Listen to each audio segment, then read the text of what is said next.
This time on Watchers of Tomorrow, rabid hamsters in space.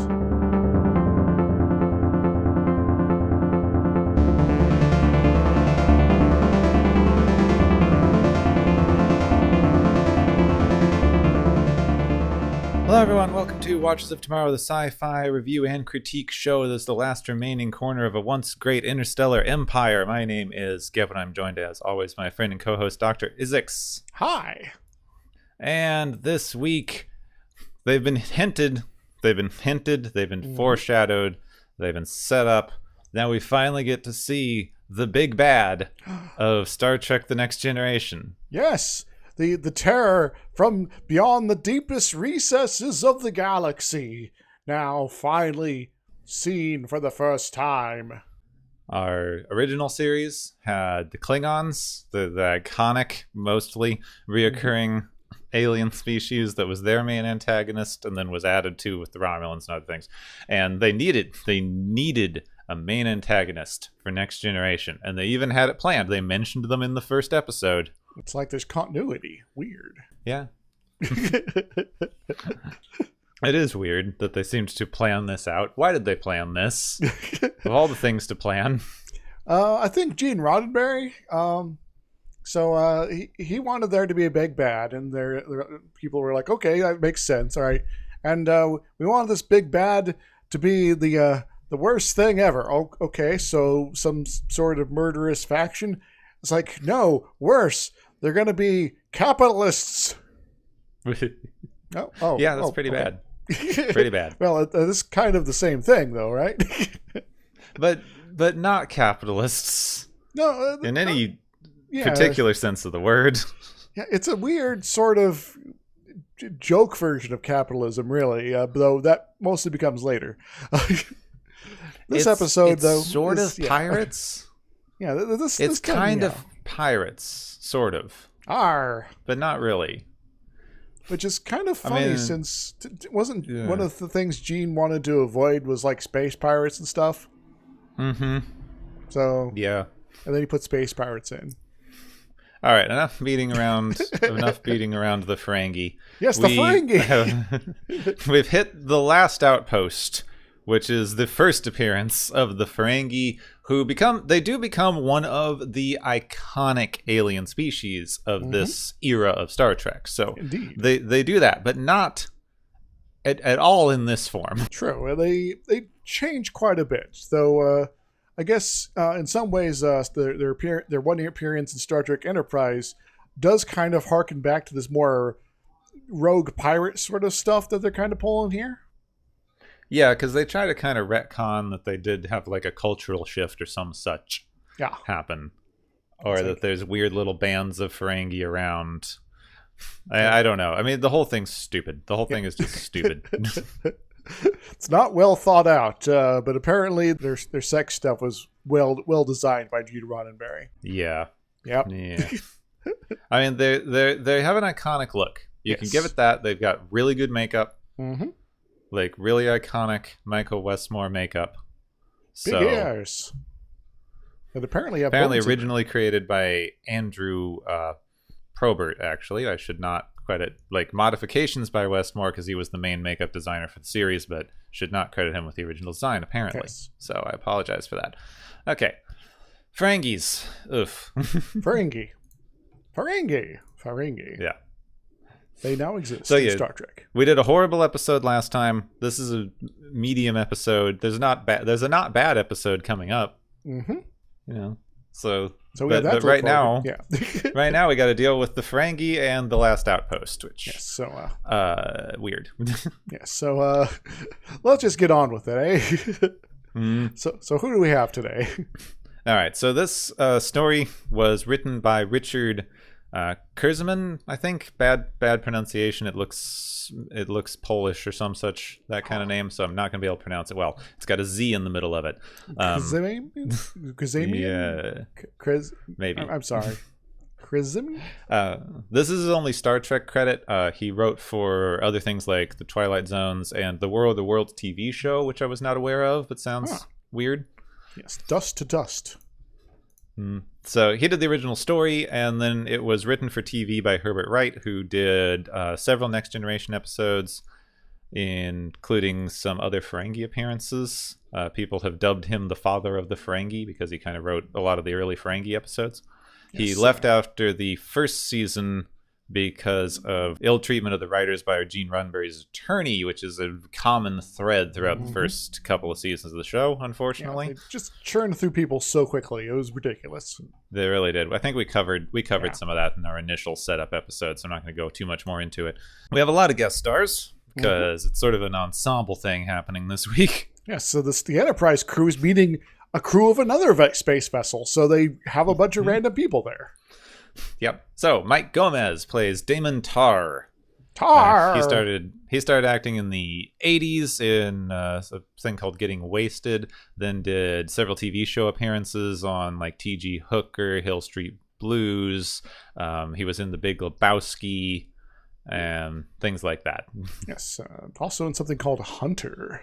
He also does another Ferengi in a later episode. So, a lot of the Ferengis do show up again. I guess getting actors who fit the makeup is something. Yes. He shows up in Rascals, I believe. Yes? Yes. Yes. Then, of course, the one you've heard of, Armin Sherman, who is best known for later playing the Ferengi Quark on DS9.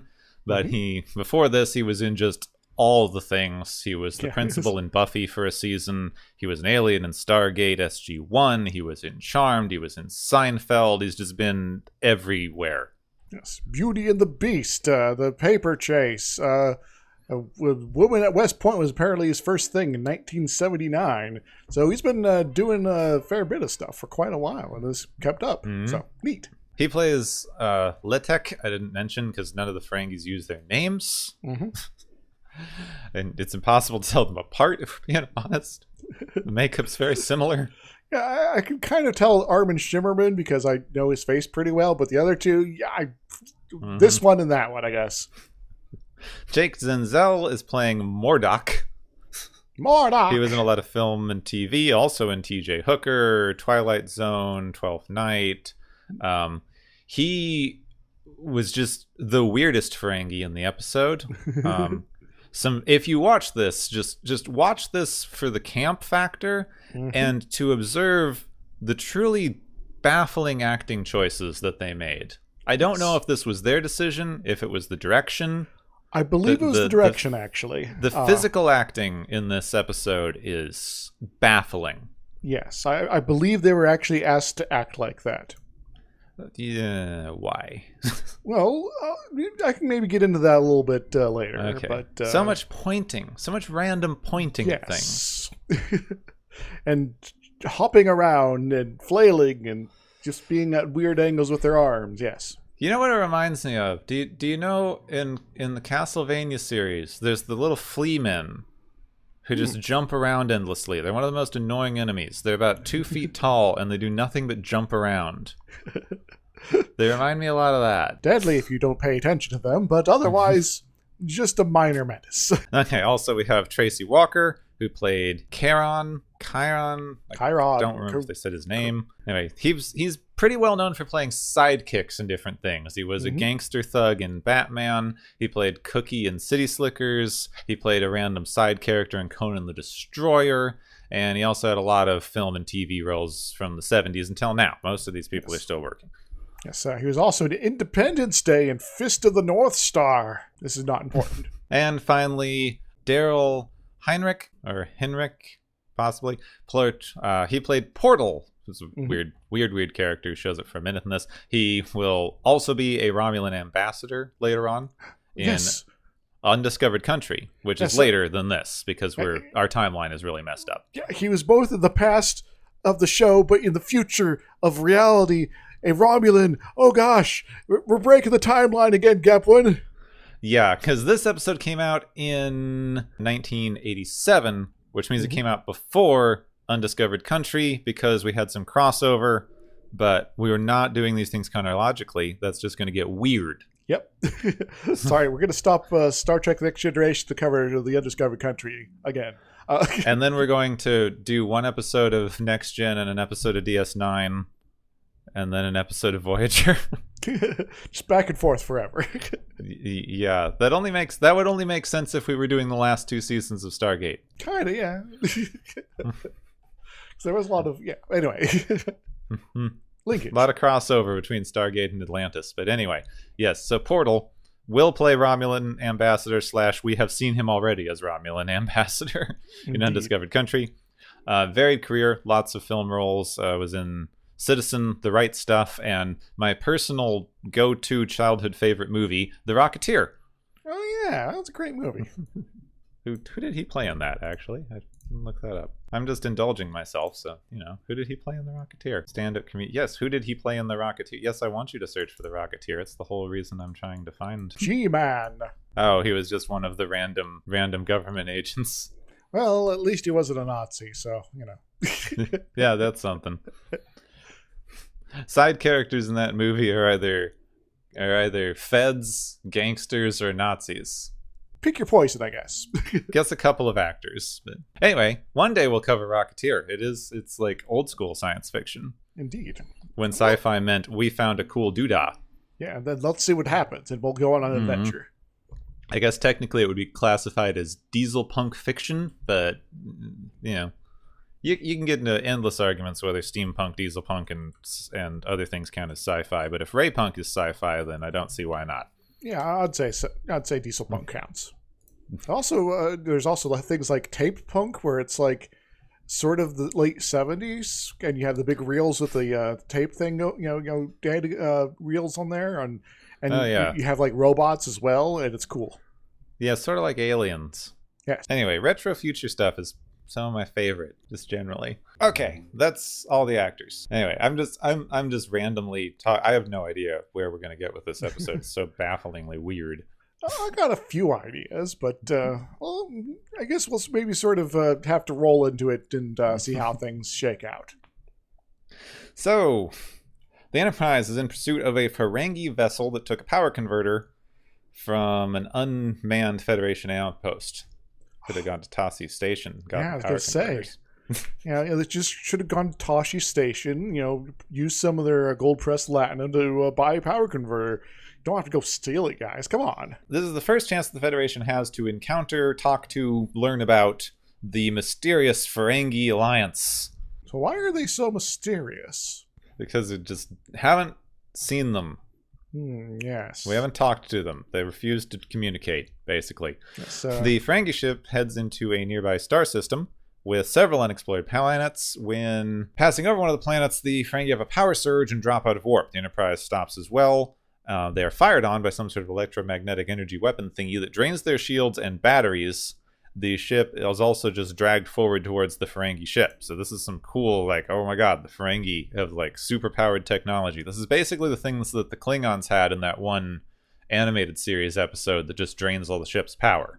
Yeah, it's like, all right, well, I guess we're stuck in space now. Do we have any grain ships to sort of toss in the way? Yeah, they're fresh out of grain ships. How about triples? Can we beam some over? They should just keep some of those. They seem useful for these sorts of circumstances.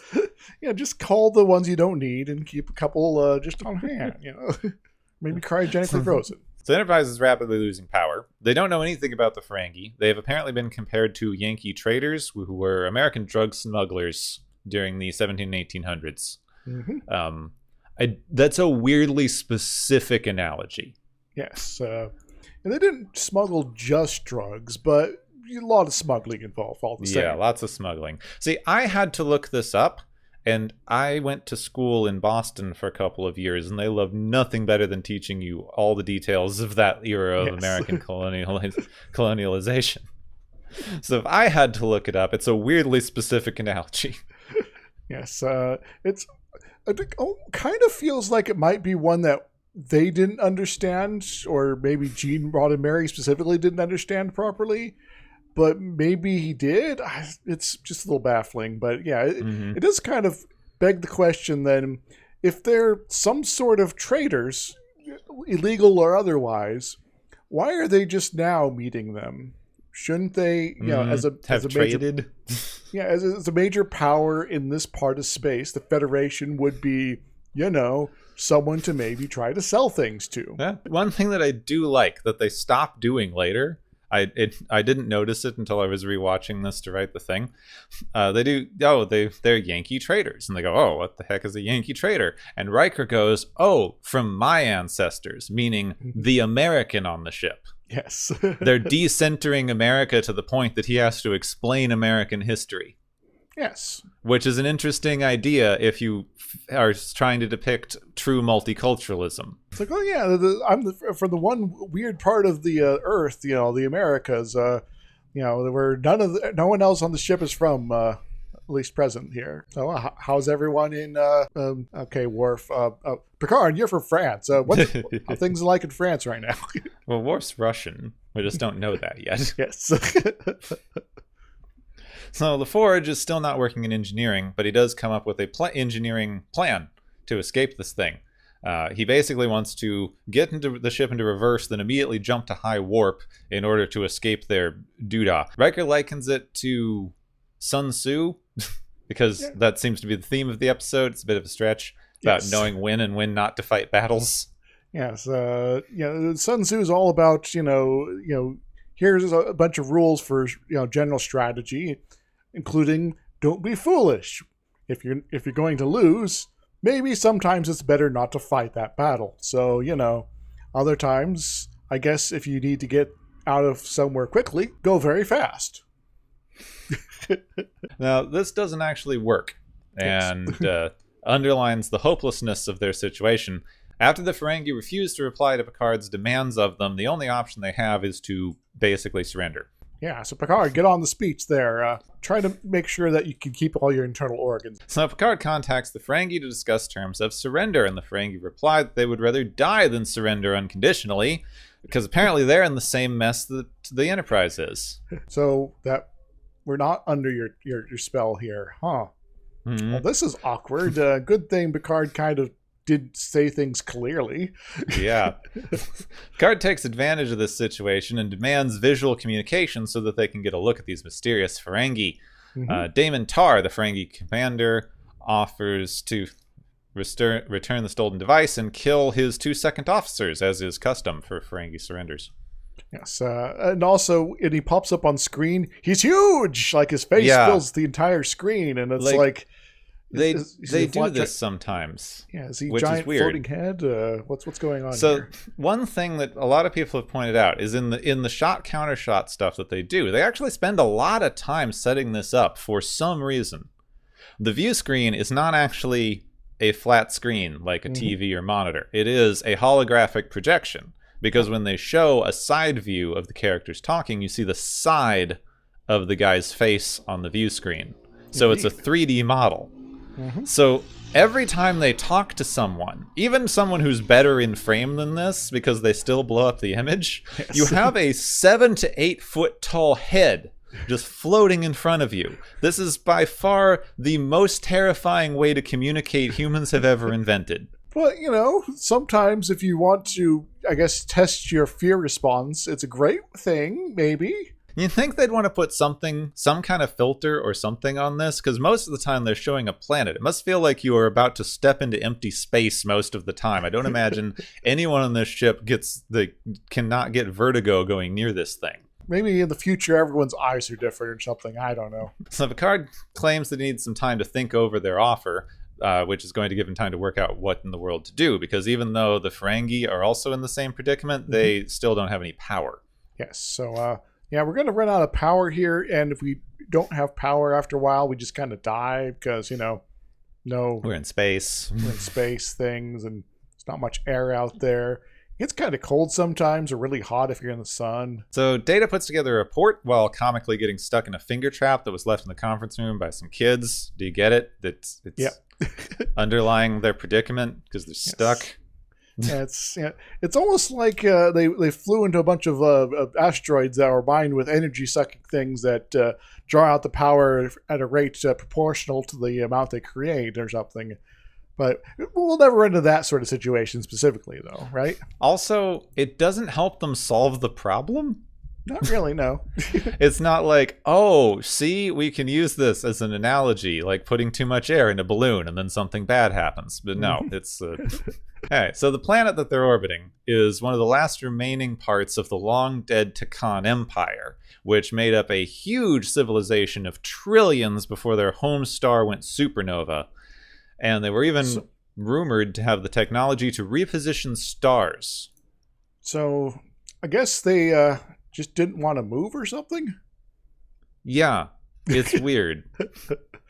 We can reposition stars, but our own sun going supernova kind of surprised us. Yes. Or maybe it was like a weird thing, like, maybe they had their own problem with an DeLorean trying to get back to the Nexus going on here. And he's dropping his trilithium device into the sun, and it just explodes suddenly. And then I have like, well, we got 5 minutes to leave. Well, crap. Also, I mean, I'm sure someone has put this together, but because I'm watching this at the same time I was going through season 1 of Picard, they also deal with aliens who had the technology to move suns around. Yes. Who it didn't turn out well for them for other reasons. Indeed. It's like, this may be a bad idea. We're going to leave a warning, guys. So possibly, something else killed them all. And I'm sure someone's written some sort of giant fan theory about this, or it's canonical. I don't know. Everything is Borg now, as far as I can tell. So, the Borg did it. Yes, the Borg did it. Alternatively, maybe the supernova that destroyed Romulus went back in time and killed their homeworld as well. So anyway, they send out a probe so they can get more information about what's going on. And sure enough, there's an energy field coming from the planet that's trapping both of their ships. They have a kind of interesting sort of diagram to show this off, too, I guess. Where the Enterprise is like huge. A really weird lo-fi diagram. Use clip it's art because here. their power's down. They have to really quickly get someone in the art department to throw that together. How much time do you have on your tablet, guys? About 5 minutes. Well, just get it up here, right? So they're still running out of power. Picard has to admit to Tar that they may have fibbed a little bit, which Tar knows because they also had time to look around the planet. Picard suggests they work together with even more mistrust, but they agree because they really don't have much of a choice, and they're both going to send a team down to the planet. Hopefully this beaming down doesn't go poorly due to the whole weird power drain. So Rankin takes Data, Geordi, Worf, and Yar down to the planet. It's a one-way trip unless they can work out what's going on because they don't have the power to get them back up. Well, at least it's an oxygen-rich planet, so they're not going to suffocate like they would on the ship. So because it's one of those places that has oxygen but no plants. Yes. And to make matters even worse, the transporter messes up and Riker materializes all alone. Whoops. He finds Data, who I guess materialized fine, but just spent all of his time looking at crystals. It's like, well, I'm in a weird place, and this crystal's kind of cool.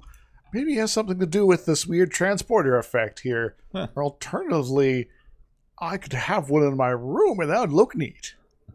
So they find Geordi hanging upside down on a cliff where he materialized. They start to help him down, but then 3 Ferengi arrive, and they pull out energy whips that stun the entire away team. Yes, one of the least practical weapons ever, but I guess it works. Yep. Back on the Enterprise, it's somehow been 6 hours. Well, I guess they've been unconscious for 6 hours then, or something. Everything's bad. They're going to freeze to death, and the ship's power is still draining, so we better fix this soon. The Ferengi are all hanging around with the unconscious team. They take off their communicators and are planning how to cover their butts with an unprovoked attack by claiming they were attacked first. Riker wakes up. Worf shows up from somewhere, and they kind of talk to the Ferengi to distract them and give them a chance to counterattack, but they are quickly overwhelmed by the Ferengi because they have a fighting style of jumping on you and grabbing you really hard. Yes. And this is the most destructive thing possible, except for Data. But Data's like, guys, they're stronger than they look. Well, he kind of just holds one up in the air. But before they can all get killed, Yar shows up, and she brought a gun. Hooray! Yar, save us! So the Ferengi are disgusted because of sexism. Yar tries to shoot one, pretty understandably, but the beam is redirected to one of the crystals, and the Ferengi whip does the same, and it straightens up in a way that makes it look a lot like the kind of purple dildo collectible that they sold for Saints Row 3. Yep, I was trying to think of a alternative thing, and the best thing I could come up with is a inappropriate pool noodle. Then a big floating energy head appears, so we've got 2 big floating heads this episode. Neat. This is Portal. He guards the interests of the Khan Empire, which is this planet, I guess. Or maybe this tiny bridge, half the planet's not, and then it's customs, I guess. Yeah, customs, or maybe, this is like in Robin Hood, Men in Tights, right? Mm-hmm. You have to cross this one tiny bridge. Yes. You don't technically have to, but it's a metaphor thing. If you don't, people aren't going to respect that you've entered Sherwood Forest. So, So Riker tries to have a chat about how the Empire doesn't exist, but Portal doesn't believe him. The Ferengi keep pointing out that humans lie, do other worse things, something that Riker immediately agrees with, and points out that it's stuff that they did do in their past, and they probably should be criticized for that and more. So, we're not afraid of talking about our past. It's something that we've tried ourselves, to get beyond, to take the criticism honestly and say, we could do better, and so we've done that. So Portal decides he's going to test them, and he manifests as an old man with a spear. He calls out Riker by name and quotes Sun Tzu, from earlier. We're bringing it around. Yes. He then charges him full speed with sped up frame animation fighting style. Yes, it's the fastest animation thing going on, fighting styles, until Yoda shows up and turns into a spin wheel, spinning blade of death thing there. Riker doesn't move as the spear comes down next to his head, and Portal's impressed because, the entire Takan Empire is based on the no flinching rule. Alternatively, Riker just has terrible reaction timing here. And Riker has very poor reflexes, and it saved them all. Well, thankfully, Riker's suffered of a brain injury earlier today. Otherwise, we'd all be dead. So it turns out Portal can read minds, and he always knew Riker was telling the truth, and that he's a good boy. And he frees the Enterprise, and he says he would have just as easily just destroyed both of them normally, but he was intrigued that the ships stopped fighting and tried to work together. So maybe these strange aliens would be good friends, because they can sort of cooperate, and maybe they too can become subjects of the next Takan Empire. Yeah, there's all these little doodahs about. Maybe they should do that. Yeah. He asks if he should destroy the Ferengi ship, but Riker's like, no, we should give them a chance to grow, because they're much like how humans were a few hundred years ago, just with massively powerful levels of technology that makes them incredibly dangerous. Indeed. So we'll keep an eye on them. Don't worry, everything will be fine. Can we leave now? Yeah. So everything's dealt with. Portal decides to go back to sleep until he's needed again. We're not going to send an archaeology team or anything. Talk to this dude.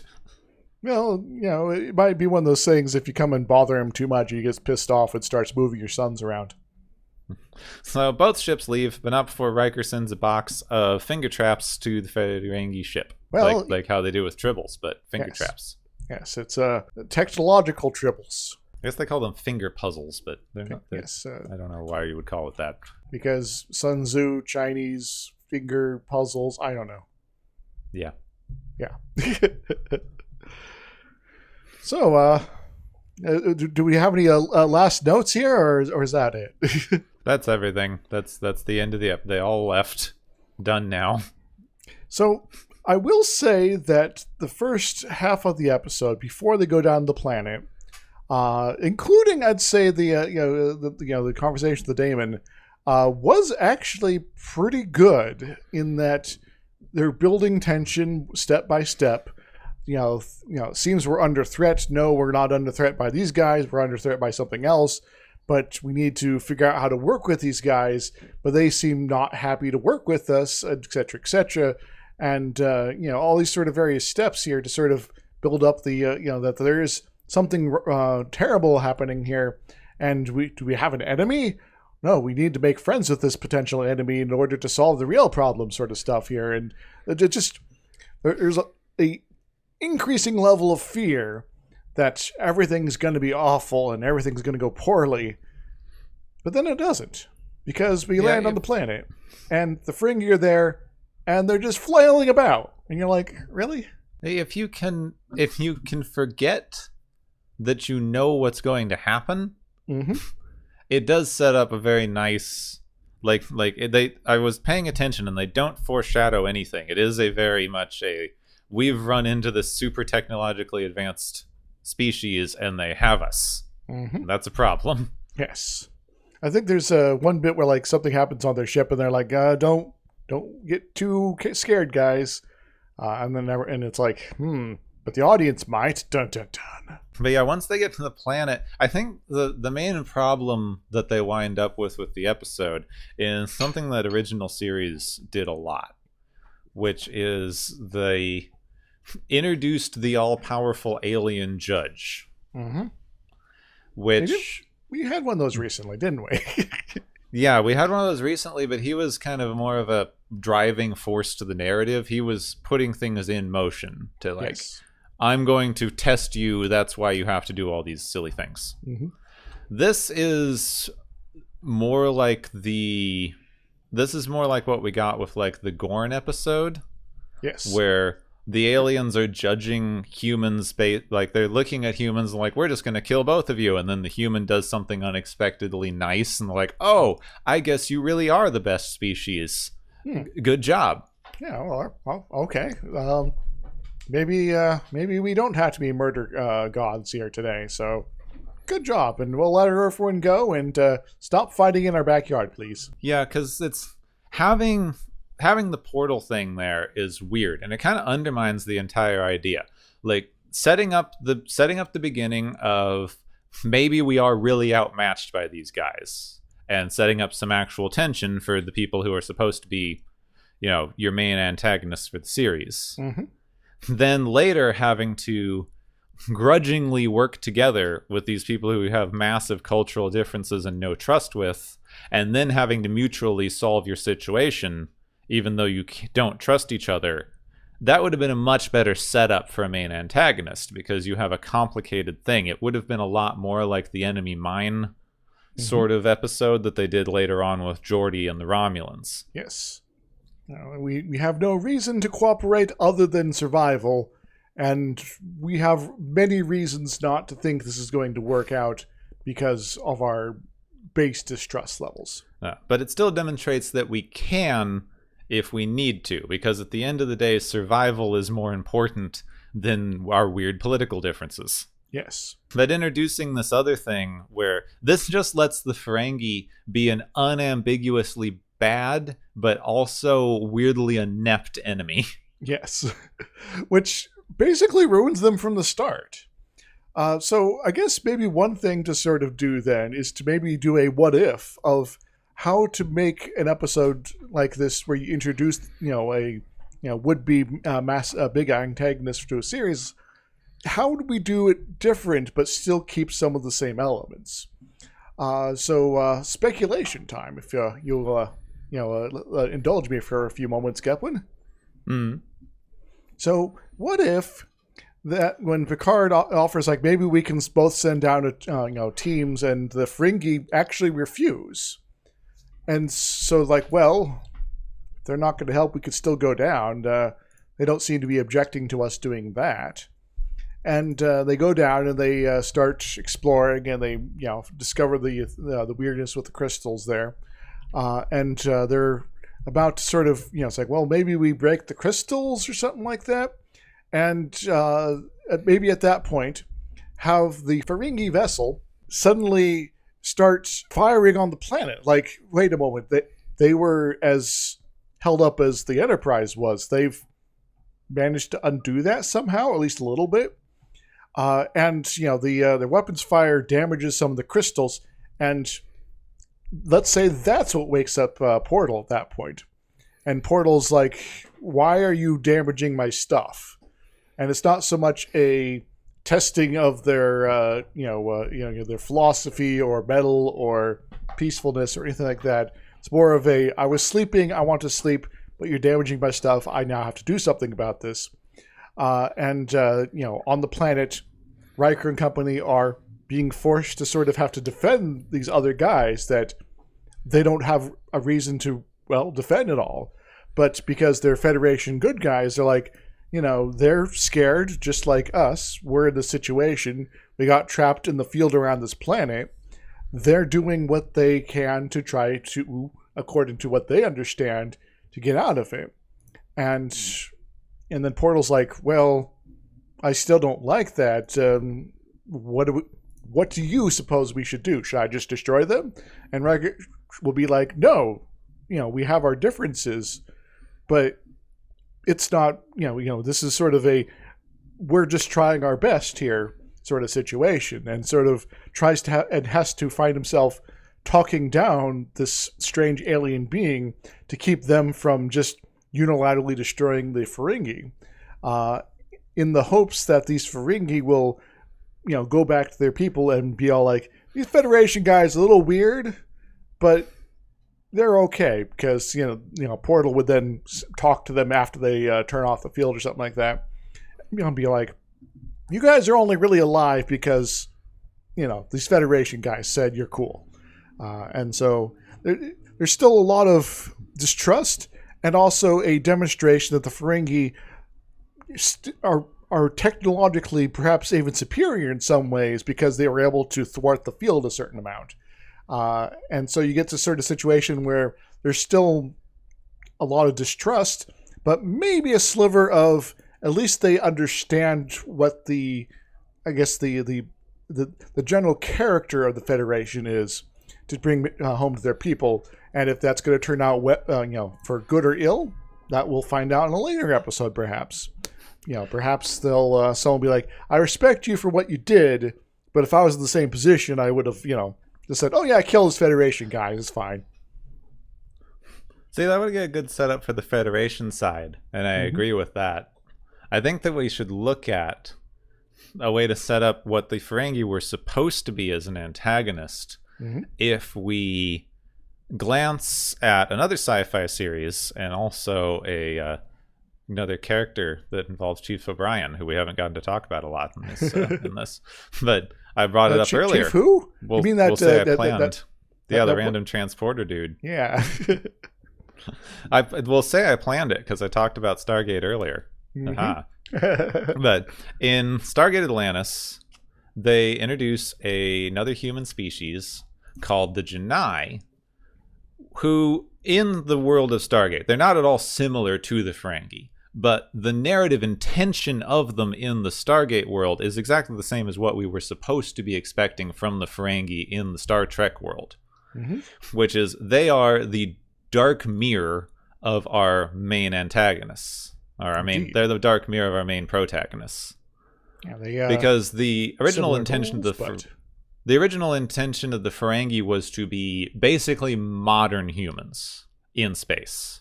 They are supposed to be space capitalists.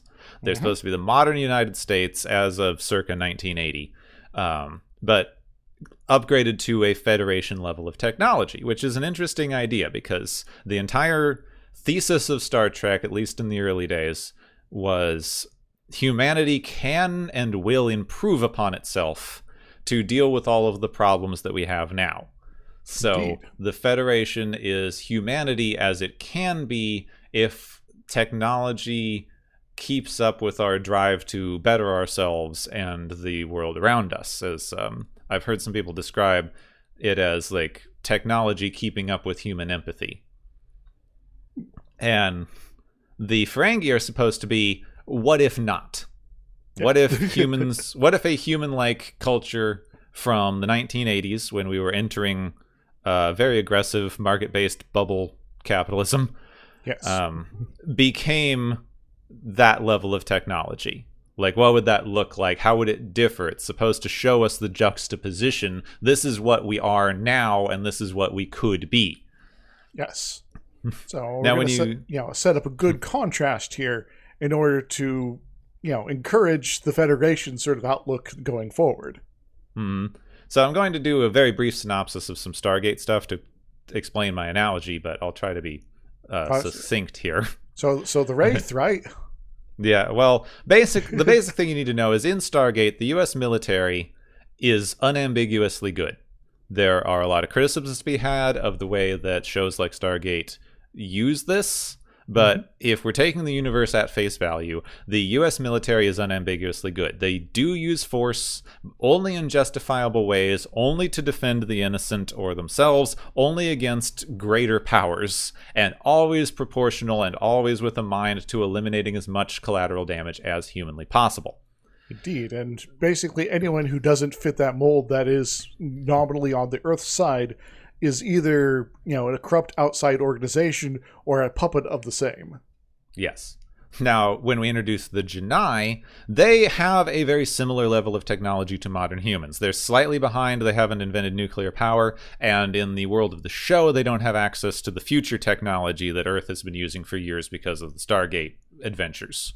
Indeed. But mostly they have more or less the same military structure that we would have had around and after World War II. So, post-World War II sort of United States as sort of compression into a single culture there, yes. Yeah, and they believe in extreme force is always justified when you're fighting for your own survival. So they are willing to take on aggressive military tactics, ignore civilian casualties, use nuclear arms in planetary atmospheres, a bunch of stuff that they've demonstrated that the human military in Stargate won't do. And this shows us the juxtaposition of this is the good military, the good international funded military of Stargate Atlantis, and this is the bad military that you could imagine Earth sending out instead. It's like, yes, we're about a certain level of revenge here, says the Janai, because you've thwarted our plans enough times, good guy peoples. So this time, this is all. We're not just doing survival, but we're also going to get revenge on you occasionally. Yeah, they're initially introduced as a sympathetic faction who you want to help. They seem very, very similar to you, which you could do with something like the Ferengi. They could be a sympathetic enough faction. They have a similar level of technology. They seem to have similar goals. They're called the Ferengi Alliance in earlier episodes, which is something that gets dropped. But you could imagine a spacefaring capitalist society wouldn't look that different from the Federation on its surface, because as with our modern society, a lot of the problems that you introduce through that way of managing a system are kind of pushed to the sidelines and hidden. So you could introduce them as something that looks very much like the Federation initially, and then the more you interact, the more you find out that their different way of doing things actually puts you at odds most of the time. And then you go from, we could have a friendly interaction, to you are doing something that is so outrageously immoral by our standards that we have to stand against you, thus introducing the antagonistic relationship. Indeed, it's like, okay, so what are some of the destructive and very non-Federation vibing sort of things that capitalists can get up to? Say, colonialism. They've gone to a planet where there is a pre-warp civilization, and something the Federation would not do because of Prime Directive, and just sort of started exploiting the hell out of the people. They got them to dig up, dilithium or something like that, and their planet's going to be ecological dead zone in a few centuries. But the Ferengi don't really care because they're getting cheap labor and cheap goods. See, even within the context of this episode, you could alter your premise very, very slightly, and they could agree to work together. It's in their mutual interest. Capitalists are very about getting free stuff from other people. Like, they go down, they discover the same sort of planet, they discover it's full of this weird ancient technology stuff. They start working together to disable it and get back to their ships. And the Federation wants to leave it well enough alone / learn from it.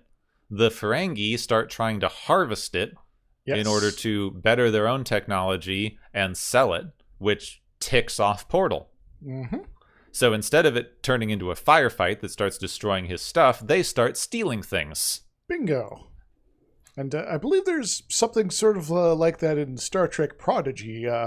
Ferengi shows up and they're like, I'm going to be coming along with you guys. And then, yoink, Yeah, as badly set up as some of that stuff in that show is, which is a completely different discussion, they do have that. They think they can work together. The Ferengi backstabs them because Ferengi be what Ferengi be. We didn't understand your motivations, but now we do. Dun, dun, dun.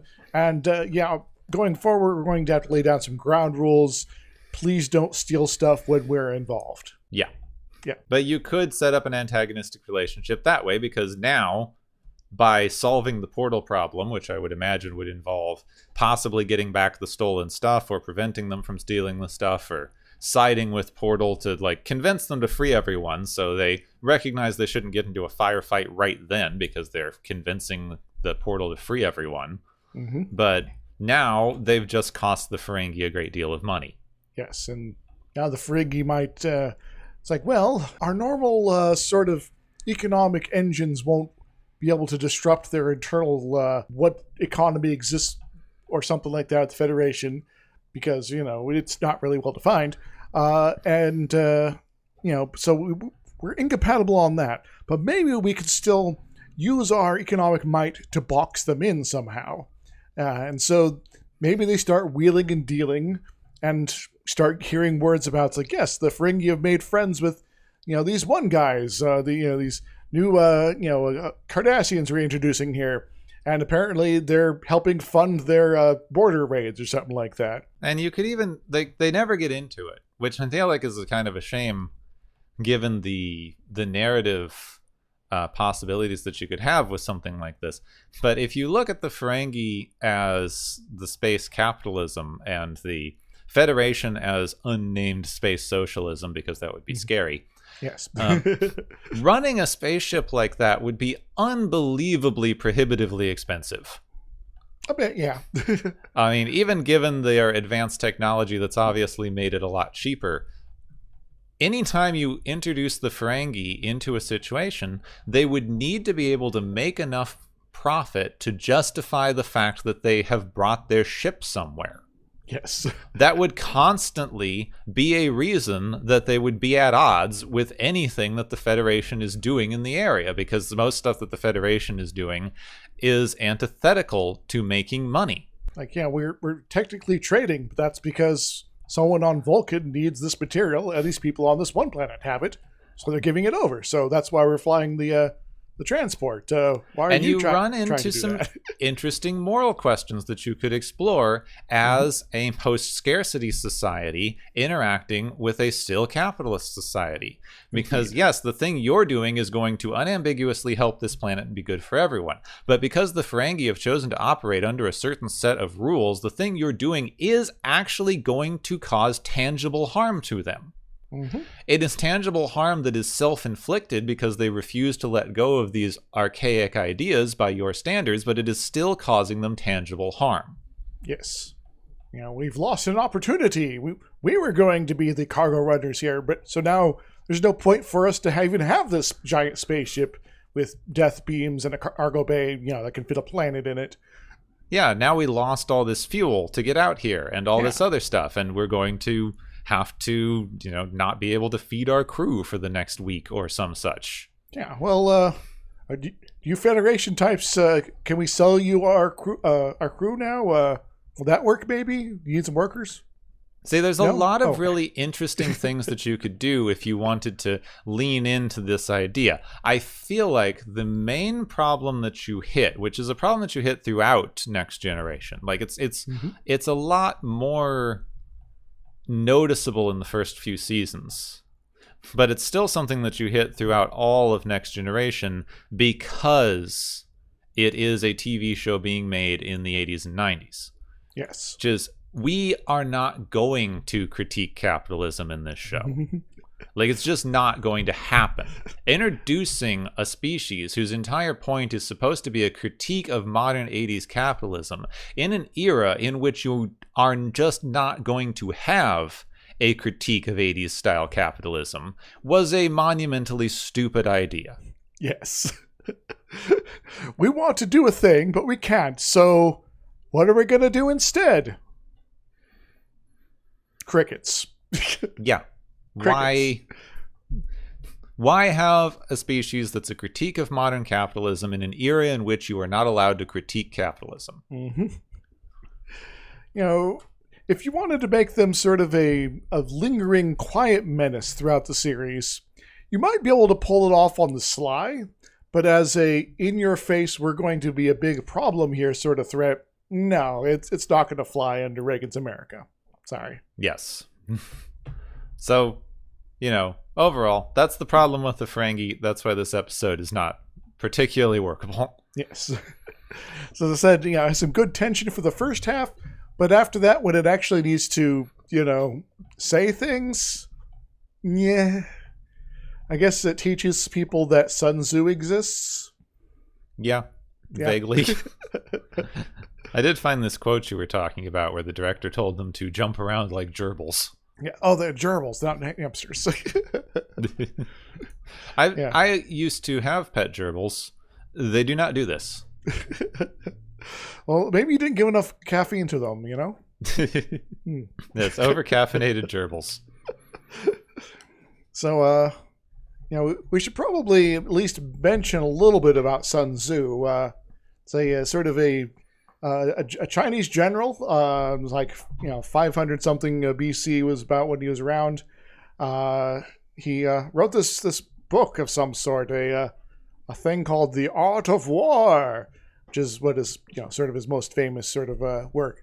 It's basically the philosophy of war and how to win battles and wars in general. And it's one of those sort of, I guess, foundational texts for a lot of later sort of philosophers, as well as general military training in China and without. Some of it is pretty straightforward, like what was presented in this episode. Sometimes it's, knowing when it is time to fight and when it's not to fight can help you make good decisions. Just always fighting or always not fighting, as far as a general is concerned, can lead to missed opportunities or getting your entire army and potentially country destroyed. So, maybe think about these things and don't, go into things without sort of a little forethought about what might happen.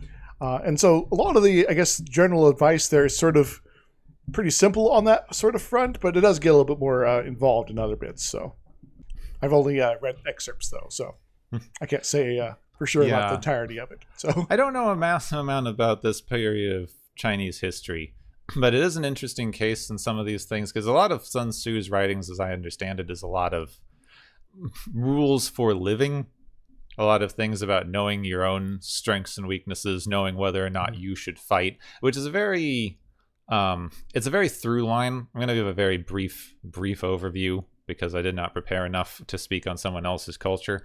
But yes. China in that time period, especially with a lot of Confucius thinking, was the philosophical framework of a lot of Chinese writing was very much on ways to live properly. And if you lived properly, either as a common citizen or a leader, that was how you did things effectively. There was a lot of stuff written about how a leader should lead properly, and by leading properly, they would become right. They would prove their right to lead, essentially. Mm-hmm. So this is a very similar sort of. This is a very sort of similar through line. Like, live properly, think properly, and you will win your conflicts. Indeed. By the way, Confucius was sort of a contemporary of Sun Tzu as well, so it's very... Yeah, I'm looking at how it seems like nobody's 100% sure how those two interacted. Also, I do know that 90-something% of Confucius writing may or may not be Confucian, because there was a lot of his students who wrote stuff and attributed it to him for hundreds of years after he died.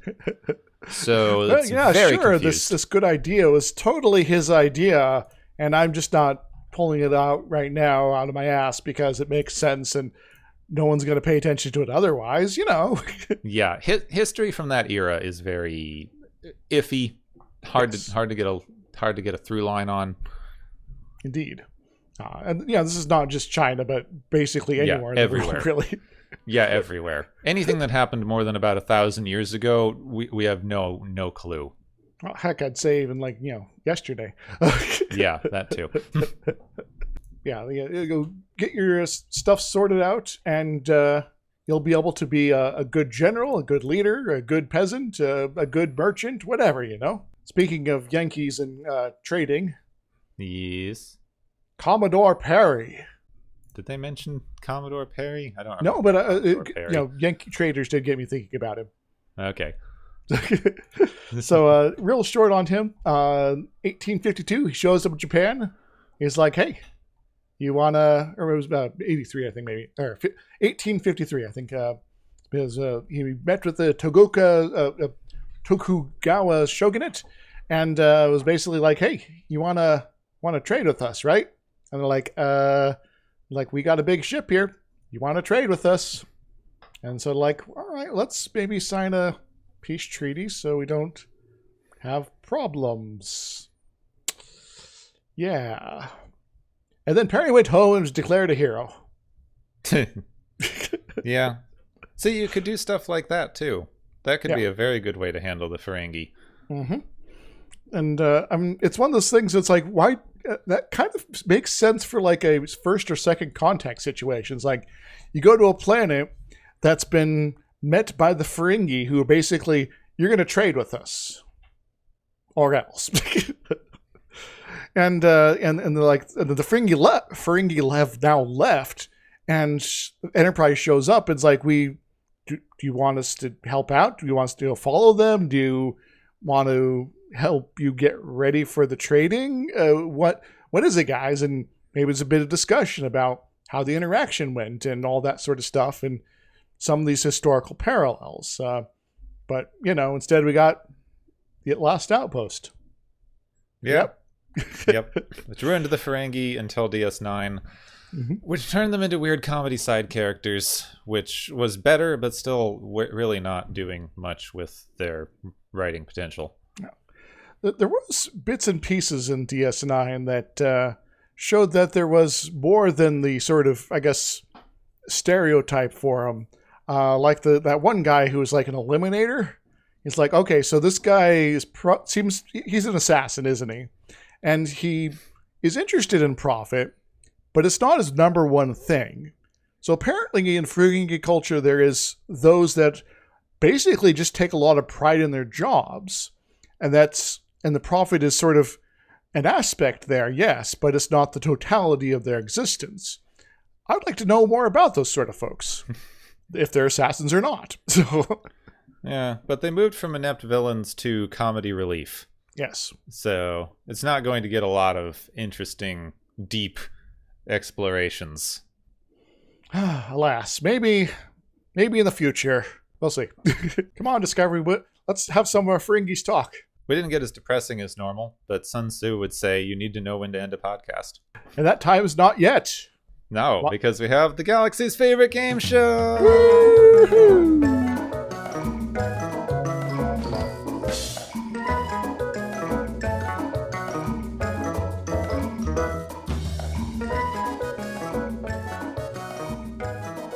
Hey everybody, welcome to the Galaxy's favorite game show. How beautiful are you tonight? You are all very beautiful. And I got to say, we got some new contestants here, these Ferengi guys. They seem interesting. So let's tally up the scores here and start handing out the prizes. The first one is the Fooled You prize, which goes to the Ferengi captain for using a distortion filter on his camera to make himself seem huge and large for the Enterprise crew. And all that sort of giant floating head nonsense here. Gepun, what does he win? They win orthodontry, because it's ridiculous that a species that's this obsessed with profit would not have created some way to charge people for making themselves look better on giant screens.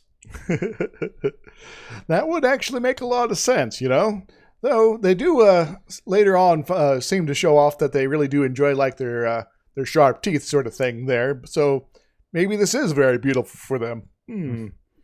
Our second prize is the Sufficiently Advanced Aliens prize, which goes to the Takan Empire. Sort of. Sufficiently advanced enough to have grand wonders and move stars around, but not advanced enough to move next door. What do they win, Gepwin? The Kakan Empire wins the Multi-Planet Species Award, because it just goes to prove all these empires, doesn't matter how many planets you spread your species to, as soon as your homeworld's destroyed, you're all goners. Yes. Maybe it says something about how the population densities are sort of set up in the Star Trek universe or something like that. Seems like a critical failure is going to wipe anybody out, apparently. Anywho, our final prize today is Riker and Donuts, which goes to Riker for having no reaction at all to someone swinging a pole arm at his shoulder. Suggests his mind was just on something else. Maybe donuts. What does he win, Gepwin? Riker wins. Someone looking into this is a big risk to take for someone who should be the highest level of combat trained in the entire world. So maybe we should have a query. They do say in various parts throughout the series that Federation combat training is second to none. So, this is as good as it gets. This possibly could be I can take this dude, but I don't need to move yet. Yes. If he cuts off my arm, it's fine. Just a flesh wound. So that's all the prizes we got to hand out this time because Riker did not lose his arm. It didn't get cut off yet. So feel free to take us away, Gepwin. Yes, thank you all for joining us in this ridiculous thing that we do to amuse ourselves at the end of the episode called The Galaxy's Favorite Game Show! Woo!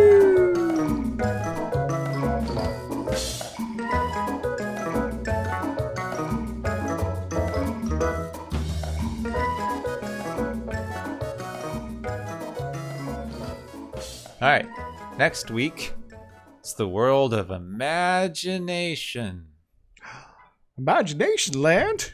Wait, are we going to meet Lucifer again? No, maybe. So we have a character who we don't know who is, so I guess he could be. Secret Satyr Sporb Specialist. Yeah. So this one is not a bad episode. It's one of the better ones of the original season.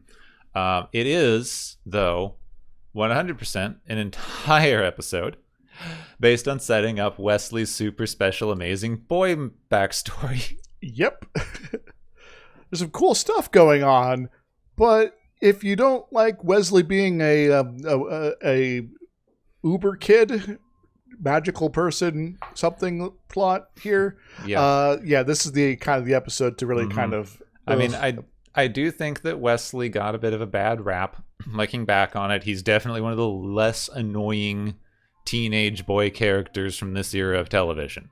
Agreed. In fact, I'd say that compared to most, he's pretty low-key.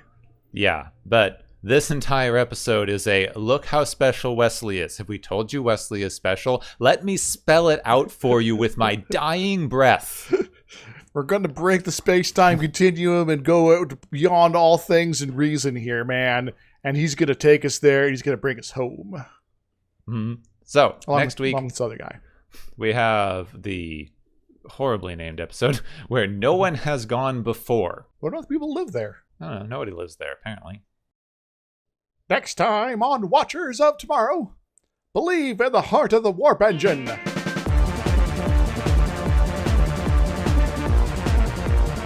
You have been listening to Watchers of Tomorrow, a podcast on science fiction media.